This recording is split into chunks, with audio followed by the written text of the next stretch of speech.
గోగులమ్మ తల్లి ఉత్సవాలకు విస్తృత ఏర్పాట్లు. మరి మీరు దర్శించండి.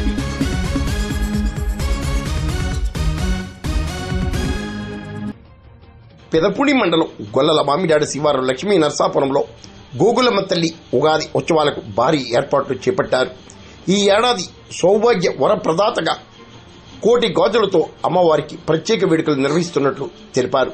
మరి మీరు శివారు లక్ష్మీ నరసాపురంలో వెలిసినటువంటి శ్రీ గోగులమ్మ అమ్మవారికి ప్రతి ఉగాదికి కూడా ఇక్కడ భారీ ఎత్తున అన్న సంతర్పణ, అలాగే 6 సంవత్సరాల నుంచి ఇక్కడ అమ్మవారి గుడి దగ్గర అలంకారాలు జరుగుతున్నాయి. కాకపోతే ఇక్కడ అమ్మవారికి ఆలయం ఉండదు. ఎందుకంటే అమ్మవారు ఇక్కడ ప్రజల దగ్గర ఆలయం కడతామని చెప్పేసి ప్రజలు వెళ్ళి అమ్మవారిని అడిగితే అమ్మవారు నాకు ఆలయం వద్దు, నాకు ఈ గుడి కింద బంగారపు గుడి ఉంది అని చెప్పేసి ఆలయం కట్టించుకోలేదు. అందుకని ఇక్కడ అమ్మవారికి ఆలయం ఉండదు. కాకపోతే ప్రతి ఉగాదికి కూడా ఇక్కడ అలంకారం చాలా ఘనంగా